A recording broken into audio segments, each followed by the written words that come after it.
मित्रांनो, इन्स्पेक्टर मंजू या मालिकेच्या आजच्या भागामध्ये मंजू सत्याला मृत्यूच्या दारातून पुन्हा एकदा घेऊन येते. सत्याचे पल्स पुन्हा एकदा सुरू होतात. आता डॉक्टर धावत पळत सत्यजितला चेक करण्यासाठी ICU रूममध्ये येतात. मंजू बोलू लागते, डॉक्टर बघा, माझ्या सत्याला चेक करा. बघा तो श्वास घेतोय. बघा त्या मशीनमध्येही बघा तुम्ही डॉक्टर. डॉक्टरही आता सत्याला चेक करतो आणि बोलू लागतो की हो, यांचा श्वास पुन्हा एकदा ना सुरू झाला. हे जिवंत झाले. आणि मंजू आता ICU रूममधून बाहेर आलेली असते. आणि ICU रूममधून बाहेर आल्यानंतर ना आता ती सत्यजितचे जे बाबा असतात ना, त्यांनाच जाऊन मिठी मारते आणि बोलू लागते की बाबा, हे सगळं काय घडलं? हे सगळं माझ्याकडून चुकूनच घडलं बाबा. प्लीज मला माफ करा. मला हे सगळं करायचं नव्हतं बाबा. माझा सत्यावर खूप जीव आहे बाबा. बाबा तुम्ही तरी समजून घ्या ना मला. आता चित्रकार बोलू लागतो की मंजू, मला माहिती आहे हे सगळं तू जाणून बुजून केलेलं नाही आहे बाळा. त्यामुळे मला तुला एवढंच बोलायचं आहे की हे बघ, आता सर्वात जास्त तुला सत्याची गरज आहे. सत्यालाही तुझी गरज आहे. त्यामुळे आता तुम्ही ना एकमेकांच्या मनामध्ये जे काही गैरसमज तुमच्याबद्दल निर्माण झाले ना, ते आधी काढून टाका. डॉक्टर तिथे येतात आणि बोलू लागतात, तुमचा पेशंट एकदमच सेफ आहे असं बोलतो आणि तुम्ही आता त्यांना जाऊन भेटू शकता. म्हणून मंजू आता सत्याला भेटायला ICU रूममध्ये येते. आणि आता सत्या त्या ठिकाणी श्वास घेत असतो. मशीन चालू असतो. मंजू सत्यजितच्या डोक्यावरती हात ठेवते. मायेने पसरवत आहे आणि बोलू लागते की काय चालू आहे तुझं सत्या? अरे काय करतोय रे तू? हे सगळं मुद्दाम करतोय ना तू मला घाबरून देण्यासाठी? आणि उघडणार डोळे सत्या, बघ तुझी मंजू आली आहे. आणि माया थोड्या वेळाने तिथे पोहोचते. माया सत्यजितला अशा अवस्थेत पाहून बोलू लागते, माझ्या सत्या लेकरा कोकरा वागरा बघ ना. अरे डोळे उघड ना, बघ तुझी आई आली आहे इथे, असं ती बोलत असते. माया मंजूला समोर बघते आणि बोलू लागते, नेबळट, कशासाठी आलीस तू इथे? आज माझ्या मुलाची जी काही अवस्था आहे ना फक्त तुझ्यामुळेच झाली आहे.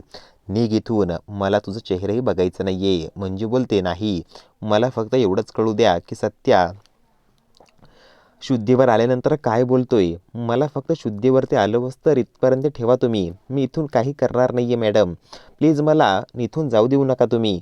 माया तिचं काहीच ऐकत नाही. तिला खेचत फरफटत तिला हॉस्पिटलच्या बाहेर घेऊन येते आणि धक्का देऊन लुटून देते. आता सर्वजण मंजूच्या मागावर बाहेर येतात. मायाला समजवत असतात. पोलीस कॉन्फरन्स सुरू झालेली असते. कॉन्फरन्समध्ये आता सर्वजण पोलिसांना जाब विचारत असतात की सत्य आतमध्ये गेलाच कसा? आणि तात्यासाहेबांवर त्याचा असा काय राग होता बरं, जो त्याने तात्यासाहेबांवर बंदूक रोखली होती बरं?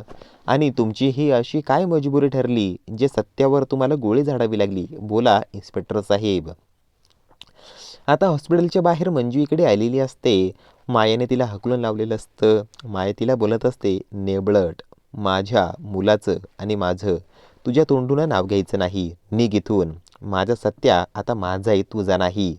कायमचं हकललंय तुला माझ्या मुलाने त्याच्या आयुष्यातून. आता मंजू एकटीच बाहेर रडत बसलेली असते.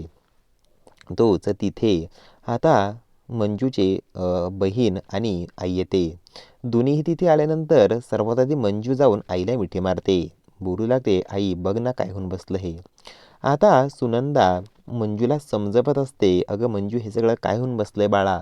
मी असं ऐकलं तू तुझ्या नवऱ्यावरच गोळी झाडली. अगं काय गरज होती, अशी काय मजबुरी राहिली तुझी मंजू? मंजू आता बोलू लागते, आई मला माफ कर, हे सगळं चुकून घडलंय. आणि सत्या खूपच क्रिटिकल कंडिशनमध्ये आहे. मला त्याला बघायचंय. चल आई.